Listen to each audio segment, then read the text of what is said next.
Hey everyone, my name is Trey Ventour-Griffiths, and this paper was done as part of the first day of Historic England's two-day Wellness and Heritage Conference held at Delapre Abbey in Northampton between the 20th and 21st of March 2024. The full conference was streamed live and recorded, so you'll find the links to that in this video description.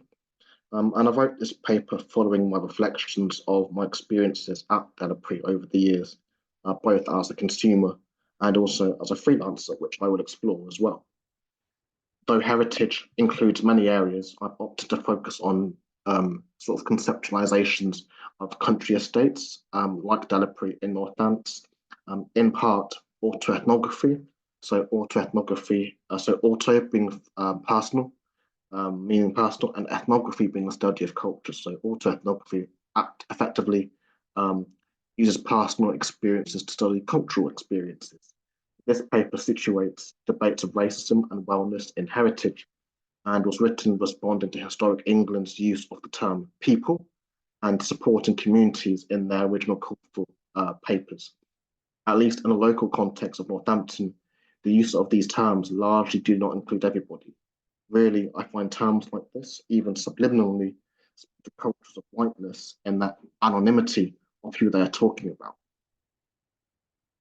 As Richard Dyer writes, we white people will speak of, say, the blackness or Chineseness of friends, neighbours, colleagues, customers, or clients, and it may be the most genuine or friendly manner. We don't mention the whiteness of white people we know. In the call for papers, I found historic England's claims quite agreeable, but also very idealistic because I know, particularly in the local Caribbean context of Northampton, Delapre Abbey is not actively used by people in that community, and is not on a high list of venues. It is still seen as white, as places like this are viewed within a framework of so-called high brownness, high culture, as well as enslavement and colonialism. Um, Historic England's calls stated the evidence that heritage is good for health and well-being is growing as more and more people struggle with with a range of health and social issues. It is crucial that sectors, organisations, and practitioners work together to help individuals and communities live better and feel supported. That is a quite agreeable statement, but I found it was ahead of the curve a little bit. Because Black people, at least in Northampton, this does not relate to us in that sense. Um, for me, coming to Delapre over the years, I've experienced a range of racist microaggressions or being followed by staff members, experiences that are replicated in supermarkets by security guards as well. You are questioned and under suspicion. These behaviours show I don't belong, and it is in this logic of empire that polices Black people in most parts of British life.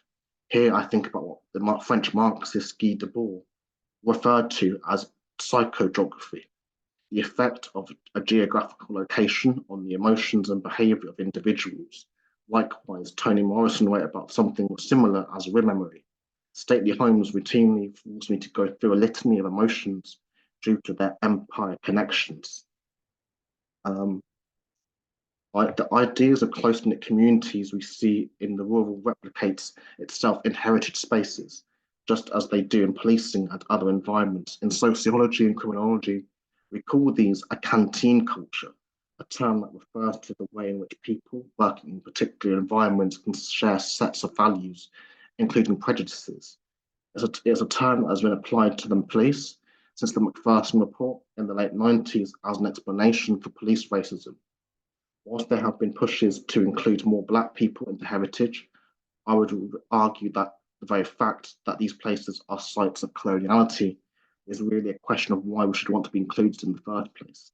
Somewhere like the Tate, this is reflected in their diversity data, yet in culture and heritage, one sees it in not only who's allowed to work in these spaces, but also whose presence isn't seen as a problem. Martin Luther King is quoted on saying about the civil rights movement in the United States, I've come to believe we're integrating into a burning house. Due to these feelings for accessing the country, many Black people may feel they cannot access many heritage sites. So whose health are we talking about here? Whose health are these places good for? Heritage really has to ask why should Black people want to be included into a space that oppresses them? Just because we can, does that mean we should? Can these places really extract the violence out of these sites when they were built upon it in most cases? Why should we want to integrate into whiteness? Many of these country houses were built off, if not sustained on, imperialism and colonialism. As Black people want to use them, many are still facing these colonizing imperatives, being policed as visitors and employees. Black people in Britain are still seen as new arrivals, but we have been here for centuries. Michel Foucault's work addressed the relationship between power and knowledge. In short, the practices of prisons and broadly the culture of policing can be found elsewhere outside of the prison. Whilst there is not a police presence on country estates, what I have found in the past in Northampton are staff that act in very police-like manners. Cultures of surveillance that the public knows in criminal justice contexts are everywhere, to the point human beings police each other, being watched, being observed, being questioned. And for Black people visiting places like Delapre Abbey, the countryside, and so forth, we may encounter white people, employees, and visitors who did not expect us to be there. This racism, it gets you down and plays on your mind. So whose health were historic England talking about in that original call for papers? Whose health is heritage good for? Who was polled? I found the claim very optimistic, yet limited and too sure of itself, which is not always helpful in research contexts. Yet today, we're in a time where more Black, brown, and otherwise racially minoritized people are speaking out. Last month, as part of an all-party parliamentary group about climate change, as many as 80 wildlife charities referred to the countryside as a racist colonial space. In another context, poet and author-educator Louisa Adjoa Parker has written similar about Somerset as well. Historic England's claims of good for people's health and well-being make me question the underpinning ideas of knowing. People? Which people? Well, when we see that most people that use those estates are racialized as white, I expect the underpinning epistemology, so epistemology meaning theories of knowing and knowledge, the study of knowledge, so epistemology, is an epistemology grounded in whiteness. After the murder of George Floyd in May 2020, many British organisations published anti-racism commitments, either from public pressure or political convenience. Yet by June 2022, the winds had changed, and many had pivoted from their commitments into celebrating the Queen's Jubilee.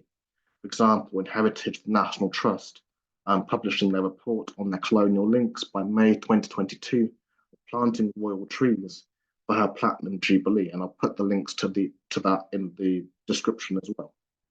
The Queen's death also saw the heritage sector in mourning, with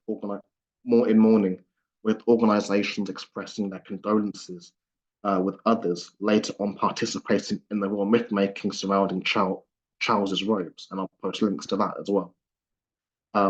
Further illustrating an entanglement of heritage and democracy in an ongoing culture war, so-called, fomented by the political right.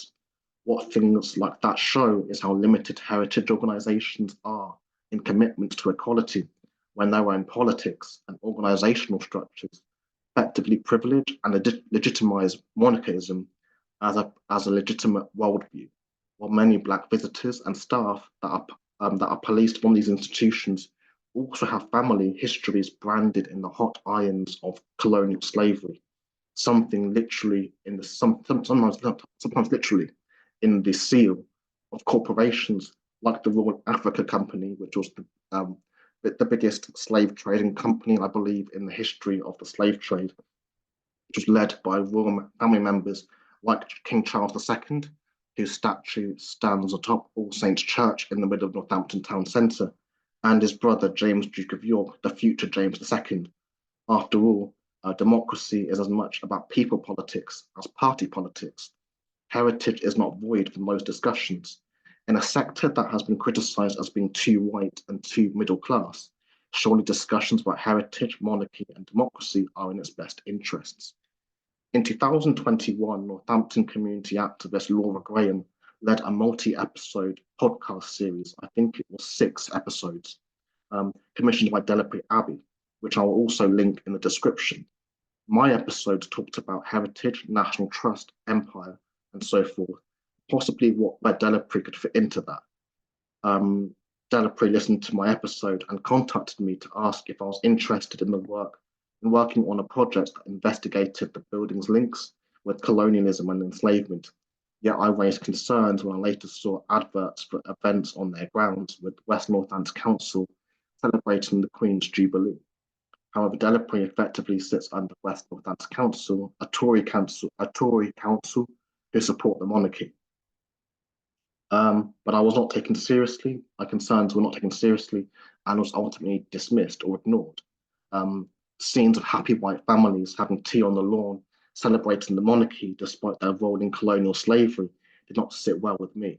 It struck me that the number of organisations that wanted to do anti-racism work were also being pally with the establishment. Organisations showed they want to do that work while marketing themselves in ways that were not in fact anti-racist. For example, royal symbology. What was also happening around that same time was many activists, numbers of them black, speaking out against the monarchy. For example, I wrote first essay I did on the first of 3 about the monarchy for Northampton publication, the Enquirer, where I also interviewed several local people about their takes, including Laura Graham. He said if organisations are serious about their Black Lives Matter statements, they need to put their money where their mouth is. Those who have actively supported the monarchy, supported the Jubilee, attacking black and brown people, we did not mean what we said. It's time to think critically about the monarchy. These aren't harmless people pulling in tourists. They're the personification of white supremacy and an ongoing legacy of racist colonial oppression. And I'll put the links to those papers in the description as well.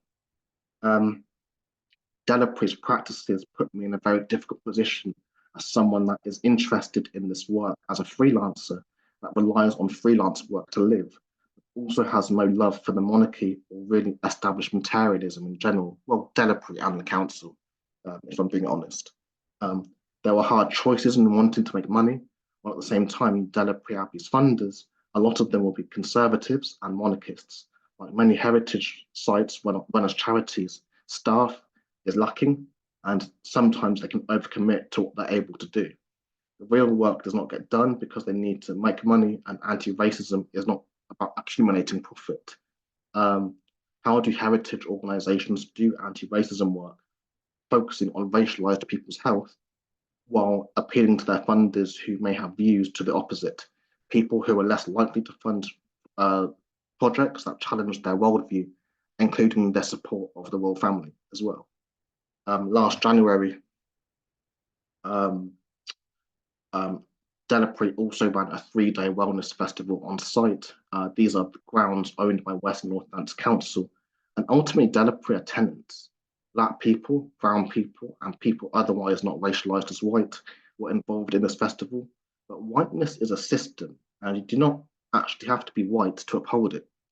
Even as far as what was being advertised, it showed me an organisation using its grounds as a backdrop for wellness practices that have been taken from parts of the global south. For example, practices like yoga, at this point has become a pastime dominated by middle-class white women. That's not to say that they shouldn't be allowed to do it, but more the questions of how these cultural practices become co-opted by white people. The late Bell Hooks wrote, the commodification of otherness has been so successful because it is offered as a new delight, more intense, more satisfying than normal ways of doing and feeling. Within commodity culture, which I believe wellness has become in the UK, ethnicity becomes spice, seasoning that can liven up the dull dish as mainstream white culture. And Bell Hooks was writing this in 1992, which was over 30 years ago. And I don't think much has changed. In fact, I think the problems have gotten worse. These grounds have been used for years for white people to escape, just as similar grounds are used around the country. For me, as well as the plantations themselves in the Americas. Places like this are like the Auschwitz or the Buchenwald of the slave trade, and should be treated with the sensitivity and dignity of a mass grave site. I do not feel comfortable on country estates or what they are used for very much, in thinking very much about what Guy Debord called psychogeography, where spaces and places evoke an emotional response. I walk around these places being stared at, being questioned, being watched, surveilled, policed. Sarah Ahmed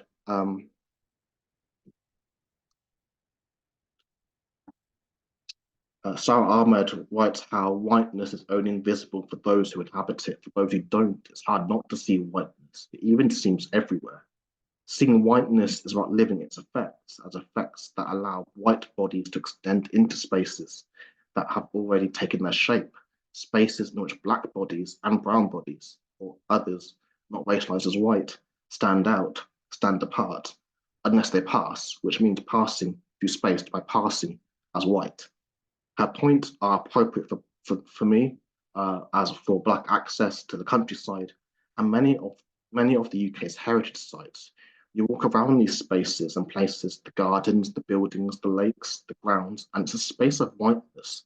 The bodies of black people stand out, stand apart. White people escape. They escape into whiteness. So whose health are we talking about here? Which groups were polled for historic England statement that seemed to speak for everyone? In Northamptonshire, I know the numbers of black people do not come here because they really act as because these spaces really act as guarded or gated sites of belonging, white belonging. Most of the staff are white, the volunteers are white, and the trustees are white.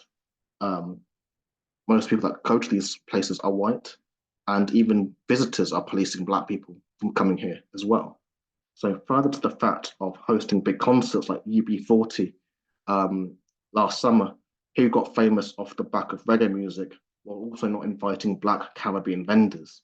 Similarly, the upcoming Dizzy Rascal concert, a black British rapper, will probably be a very white affair due to the whiteness problem of heritage sites like Delapre Abbey have. Countryside and places resembling the country persist as spaces where bodies not racialized as white are looked at with suspicion. There is no inclusion without access. Black audiences and white audiences respond to things differently. And if you have lived being told you do not belong, you are unlikely to go to these places. In most places in the global West, black and otherwise racially minoritized groups have been told they do not belong in certain spaces. In Northampton, I point to local theatres and museums.